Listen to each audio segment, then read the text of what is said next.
พันธ์รวมใจรักษามัคคี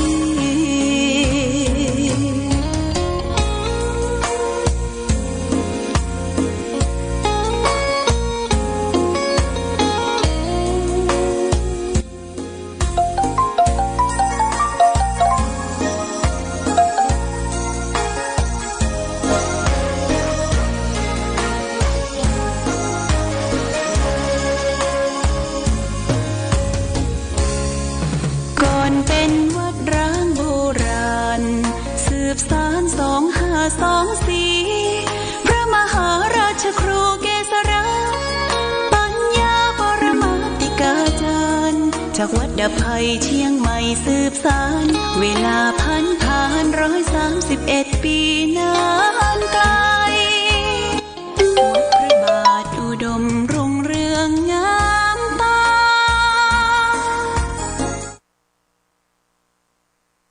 เจริญสุขศรัทธาสาธุชนญาติโยมท่านพุทธบริษัททั้งหลาย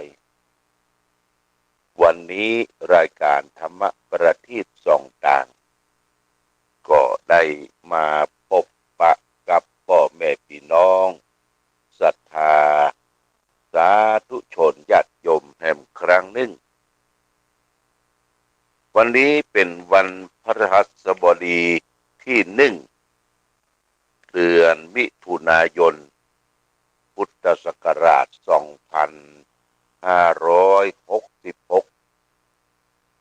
ซึ่งตรงกับเดือนเก้าเหนือเดือน7ใต้ขึ้น13 ค่ำญาติโยมนะขึ้น13 ค่ำวันนี้เป็นวันพฤหัสเป็นวันครูเป็นวันดีแต่ก็เป็นวันอยู่ในช่วงของสัปดาห์ส่งเสริมพระพุทธศาสนาในเรื่องของวันวิสาขบูชาญาติโยมสำนักปฏิบัติธรรมทุกสำนักก็จะมีการปฏิบัติธรรมเนื่องในวันวิสาขบูชาที่สำนักปฏิบัติธรรมของวัดพระบาทอุดมน้ำบ่อสวาก็มีผู้ที่มาบวชเนกธรรมจีพราหมณ์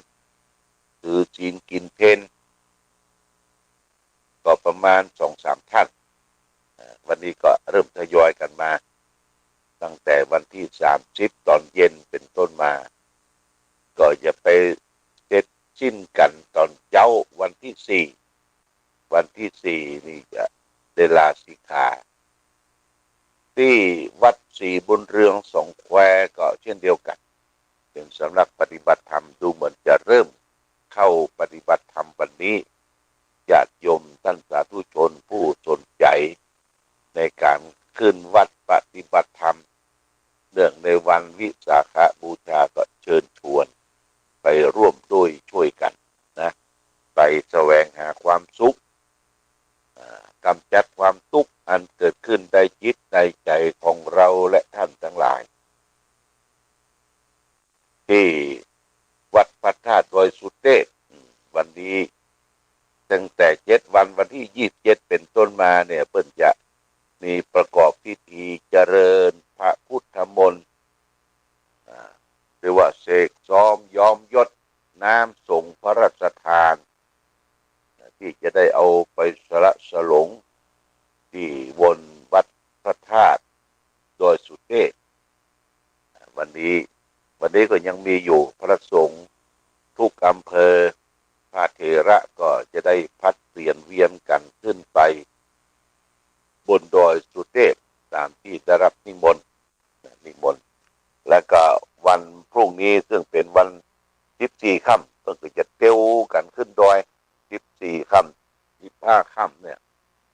เป็นวันประเพณีเตียวขึ้นดอยสุเทพเดือน8 เพ็ญที่ครูบาเจ้าศรีวิจัยได้กำหนด พี่น้องญาติโยมท่านสาธุชนทั้งหลายก็คงจะได้ร่วมไหว้สาพระสัมมาสัมพุทธเจ้าระลึกถึงพระองค์ท่านในวันคล้ายวันประสูติวันตรัสรู้และวันเสด็จดับขันธปรินิพพานปูนที่วัดพระธาตุสีจอมตองพระธาตุสีจอมตองเปิ้นก็จะมีการเรียกว่าส่งน้ำพระบรมธาตุสีจอมตองจัดมาหลายวันนะเปิ้นก็มีการอบรมสมโภชน้ำส่งพระราชทานเช่นเดียวกันนี่วัดวาอารามต่างๆที่มีความสำคัญเลยญาติโยมนะ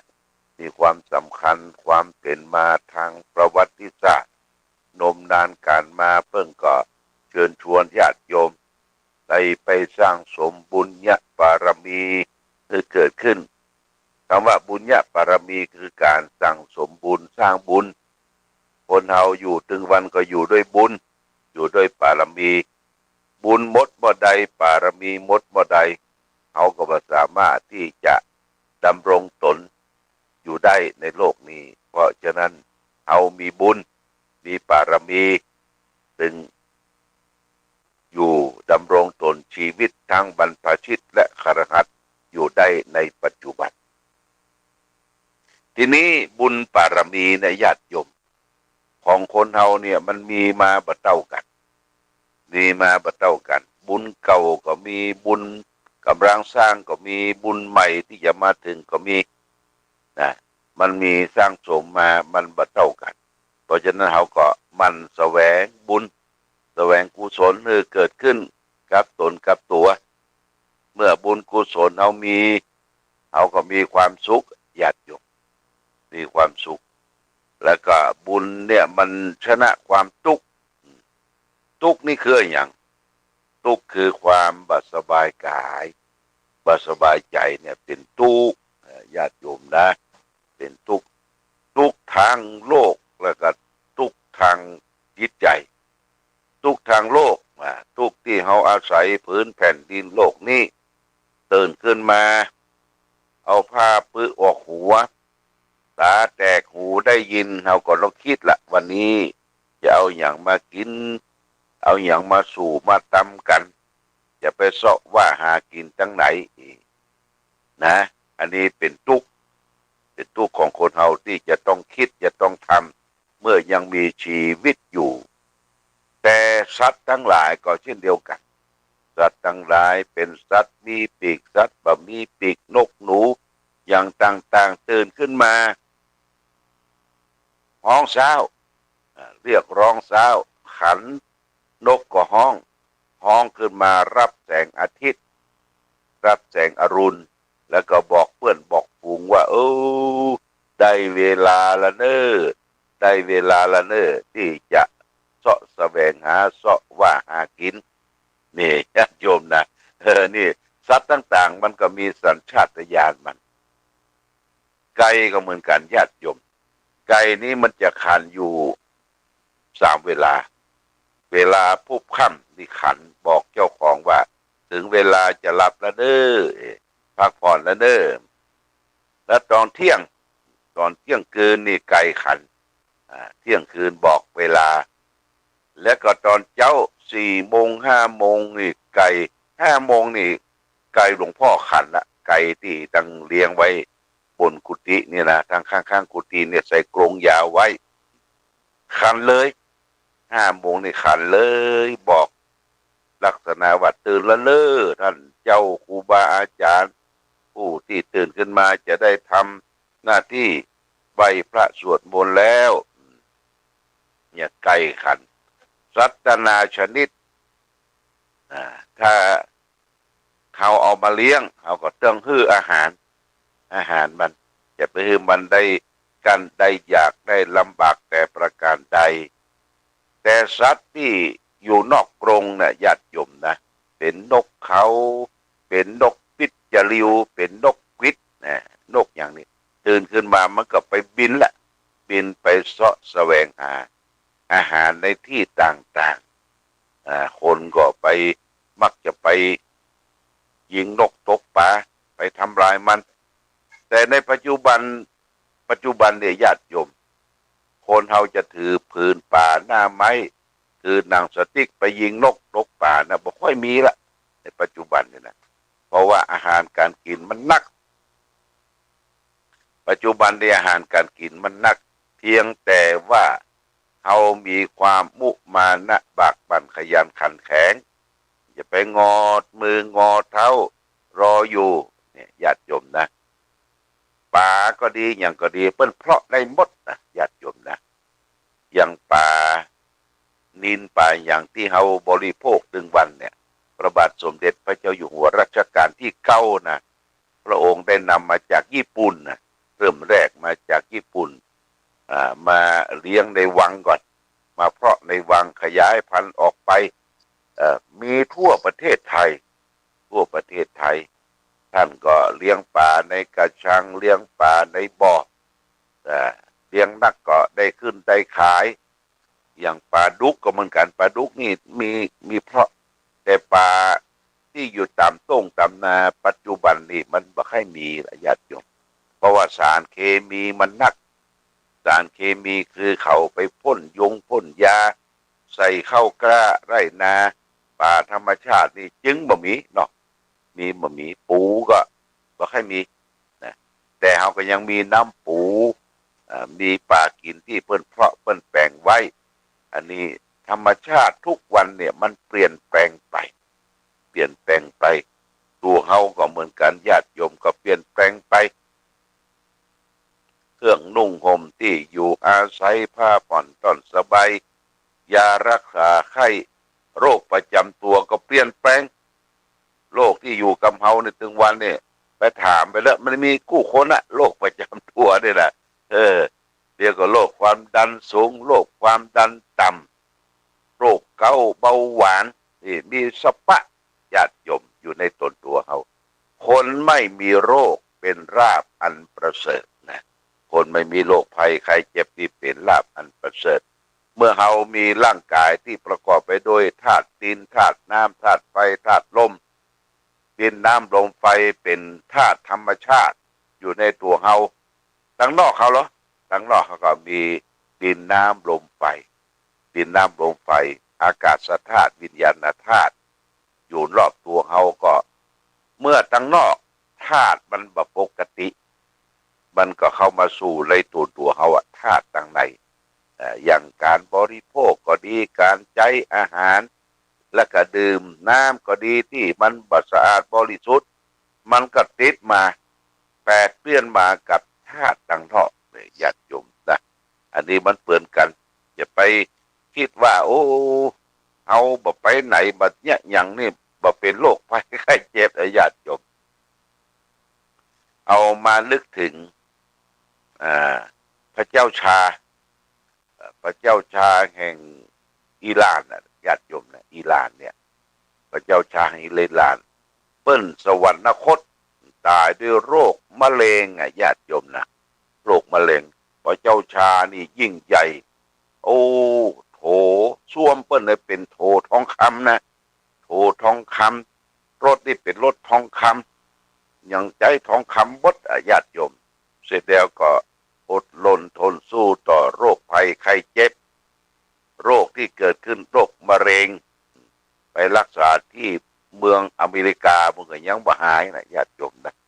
เพราะฉะนั้นโรคภัยไข้เจ็บนานาต่างๆทั้งหลายทั้งปวง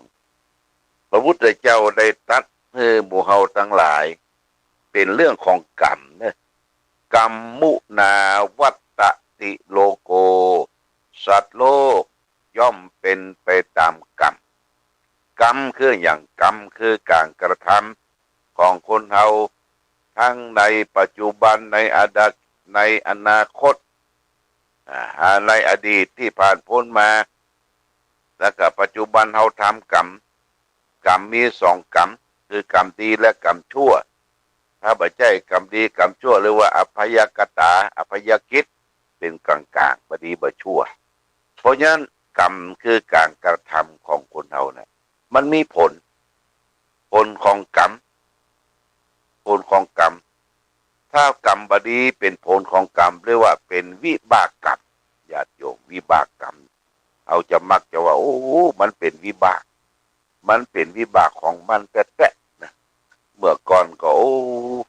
ยิงนกตกปลาฆ่าสัตว์ตัดชีวิตเบียดเบียนสัตว์เล็กสัตว์น้อยผิดศีลห้าเป็นอาจินประจำพอแก่ตัวมาบุญบารมีมันลดน้อยถอยลงกรรมตัวนั้นจึงมาเต้ามาตัดญาติโยมมาเต้ามาตัดที่จะมาได้เจ็บก็เจ็บที่มาได้เต้าก็เต้าที่มาได้เสียองค์ลักษณะต่างๆเคยมีโรคภัยใครเจ็บมันก็มาเป็นขบวนทับมาสู่ตนตัวเขาต้องยอมรับกรรมที่เขาได้สร้างได้สมได้กระทำไว้ตั้งแต่อดีตที่ผ่านพ้นมาถึงปัจจุบันนะถ้าเอากรรมมาเป็นเครื่องบรรทัดฐานพิจารณาในชีวิตเขาก็ปรงตกได้ญาติโยมนะปรงตกได้เพื่อกรรมมุนาวัตติโลโกสัตว์โลกย่อมเป็นไปตามกรรมกรรมญาติโยมสัตว์โลกย่อมเป็นไปตามกรรมนี่ก็เป็นเรื่องที่เราและท่านทั้งหลายที่จะต้องคิดพิจารณาว่าผลของกรรมวิบากกรรมเอาว่ามันมีแต่มีจริงเนี่ยเมื่อบุญบารมีบุญเรามีอยู่เนี่ยกรรมตัวนั้นมันยังมาทดแทนยังมาใจเตื้อยังมาใจกรรมเตื้อญาติโยมนะตราบใดเรายังโลดแล่นอยู่ในสังคมโลกเรายังมีบุญอยู่บุญเก่าบุญเกื้อบุญกินบุญตานเราก็ยังเป็นอย่างเตื้อถ้าหมดบุญเมื่อใดและญาติโยมนะหมดบุญเมื่อใดเราก็ต้องรับผลของกรรมนั้นการหมดบุญหมดบารมีนี่ไม่ใช่จำเพาะในมนุษย์โลกเจ้าอันในสวรรค์ทำอุณหสวิจัยสูตรที่ทำพื้นเมืองเฮามักจะนิยมไปเทศเวลาสืบชะตาญาติโยมเวลาสืบชะตานิมนต์ท่านเจ้าเอาทำสืบชะตามาโดยเด้อตุเจ้าก็ทำอุณหสวิจัยสูตรไปเทศญาติโยมเป็นบังกละเป็นมงคลในธรรมได้กล่าวไว้ว่ามีเทวบุตรตนหนึ่งแล้วก็ไปหันใส่เทวบุตรตนหนึ่งหน้ามองต้องเศร้าลักษณะหมดบุญญาติโยมเทวบุตรเทวดาตัวนี้หมดบุญละเทวดาก็ต้องตายเทวบุตรแปลนเทวดาตายแล้วไปพบอื่นก็ญาติโยมไปพบอื่นแดนอื่นก็ไม่ได้ไปพบอื่นแดนอื่นตายแล้วก็มาสตาร์ทมาตั้งต้นที่เมืองมนุษย์เมืองคนเมืองมนุษย์เมืองคนเป็นเมืองที่เขาได้มาสร้างบุญบารมีให้เกิดขึ้นนะมนุษย์เมืองคนเนี่ยได้สร้างบารมีให้เกิดขึ้นมาสร้างสมบุญเนี่ยบารมีให้เกิดขึ้นแห่งใหม่ถึงจะได้ไปเกิดขึ้นสวรรค์และนิพพานเพราะฉะนั้นมนุษย์จึงเป็นชั้นกลางตามปุคลาธิฐานก็เปรียบเปยว่าตั้งบนหัวนี่เป็นเมืองสวรรค์ตั้งลุ่มเขานี่เป็นเมืองมรหกมรหกอยู่ตั้งลุ่มตั้งบนเป็นสวรรค์ทีนี้เขาอยู่ชั้นกลางเมืองมนุษย์เขาจะไปสวรรค์ก็ได้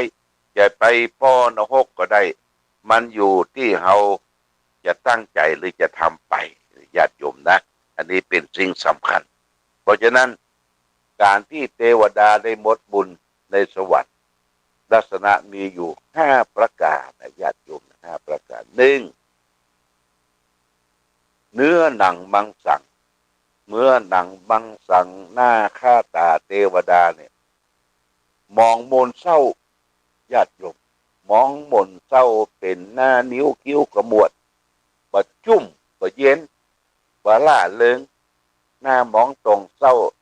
อย่างตึงวันเขาก็เรียกว่าเป็นโรคซึมเศร้าเป็นโรคบอกบุญไม่รับนะญาติโยมหน้ามองต้องเศร้าโอ้บะล่าเริงบะแช่มชื่นเบิกบานแจ่มใสนี่ลักษณะที่1คือบทบุญคือเนื้อหนังมังสังเนี่ยเคย มีมีมันเกยเต่งเกยตึงก็มนมองไปหมดบรู้แลตัวเองตัวเก่าหน้าตามงมนเศร้านี่เป็นการที่หนึ่งละประการที่สองเสื้อผ้าอาภรณ์เครื่องประดับประดาต่างๆมันเศร้ามันหม่องไปหมดญาติโยมบะมีสีบะมีสันนะลักษณะการนุ่งผ้านุ่งพรก็หน้ามองต้องเศร้าหมดสีหมดสันเพราะฉะนั้นเปิ้นไปวัดไปวาเนี่ยเปิ้นจะนุ่งเครื่องครัวใหม่ญาติโยมนุ่งครัวใหม่แล้วก็ทัดทรงดอกไม้ทำตาฮือแช่มชื่นจิตใจฮือแช่มชื่นผ้าครัวใหม่เปิ้นนุ่งไปอวดกันเดี๋ยวบ่ฮือเสื้อผ้านะมันมุงมันหมองจะต้องนุ่งชุดไทยนุ่งชุดขาวไม่ใช่นุ่งกิ้มดิ้มก้มด้อมเขาวัดเขาว่าแบบสมัยใหม่บางทีก็นุ่งกางเกงที่มันวากมันปุดตั้งหัวเขาล่ะ เอานิยมมานุ่งกันคนโบราณแต่ก่อนโอ้เอาเตียวปุดมานุ่งแต่ประเดี๋ยวเราไปว่าเขากันโอ้นี่สมัยใหม่นะ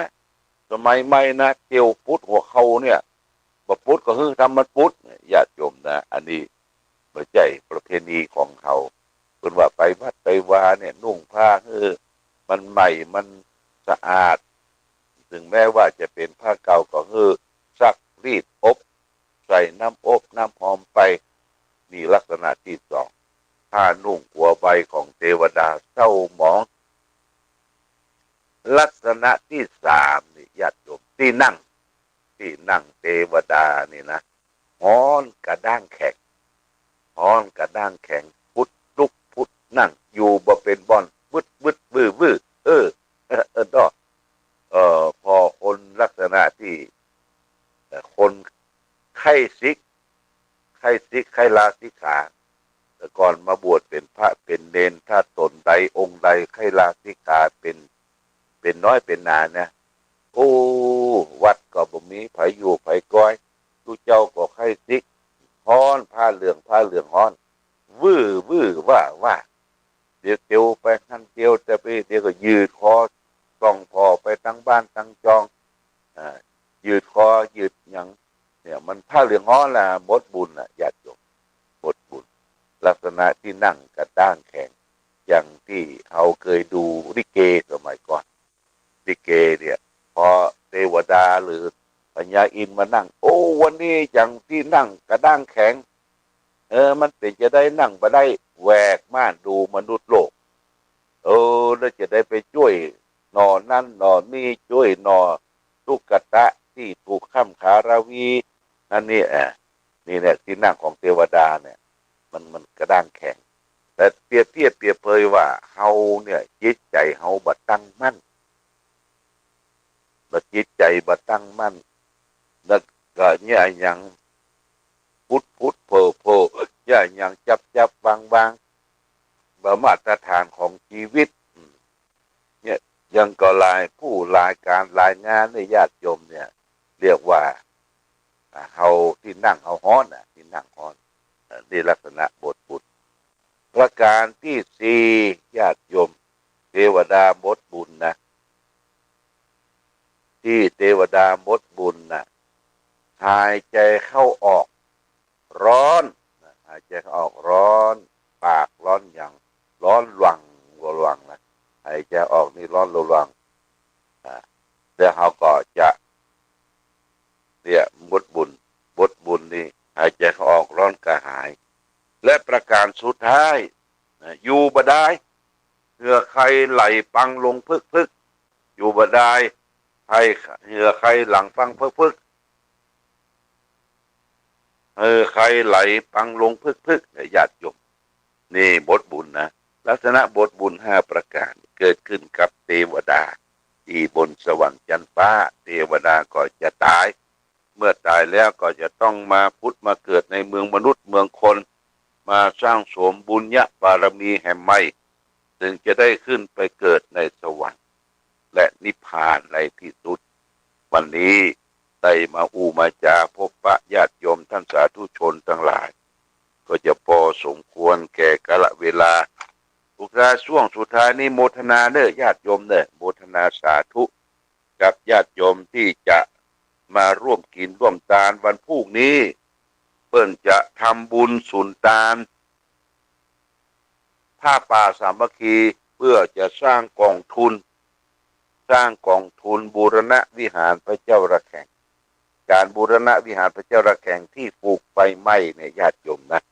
ประเด็นนี้เปิ้นมุงใกล้จะเสร็จละตีเพดานตั้งพื้นจันปีฝ้าเพดานและหลังจากนั้นก็จะได้มาเก็บเรื่องเสาเรื่องหยังเรื่องปูนประตูหน้าต่างที่มันได้ตันได้ใจในช่วงเข้าพรรษาเนี่ยวันนี้วันพุธเพิ่นจะมากินมาทานกันที่ต้นหรือญาติโยมที่มาเรียวร่วมกินร่วมทานก็การไฟฟ้าส่วนภูมิภาคอำเภอฝางได้รวบรวมมาแล้วได้ปัจจัย 4,398 บาทแล้วก็แม่น้องทองคำบ้านสันสลีเวียงป่าเป้าพร้อมด้วยคณะโอนมาแล้วได้รับแล้ว 3,800 บาทวันนั้นก็มีพระกิติกรกิติวันโนวัดคอกหมูป่ากับแม่ก็มาหอมได้ 2,000 บาทและรายชื่อของคณะสงฆ์ก็ที่ได้ร่วมแล้วคณะสงฆ์จังหวัดเชียงใหม่วัดช่วยวัดเนี่ย 50,000 บาทและคณะสงฆ์อำเภอเมืองจังหวัดเชียงใหม่ 4,500 บาทพระราชโพธิญาณรองเจ้าคณะจังหวัดเชียงใหม่ดอยสะเก็ด 15,000 บาทพระภาวนาพิรัตน์รักษาการเจ้าคณะอำเภอเมืองเชียงใหม่วัดน้ำเปิง 10,000 บาทธงชาติและเพลงชาติไทยเป็นสัญลักษณ์ของความเป็นไทยเราจงร่วมใจยืนตรงเคารพธงชาติด้วยความภาคภูมิใจ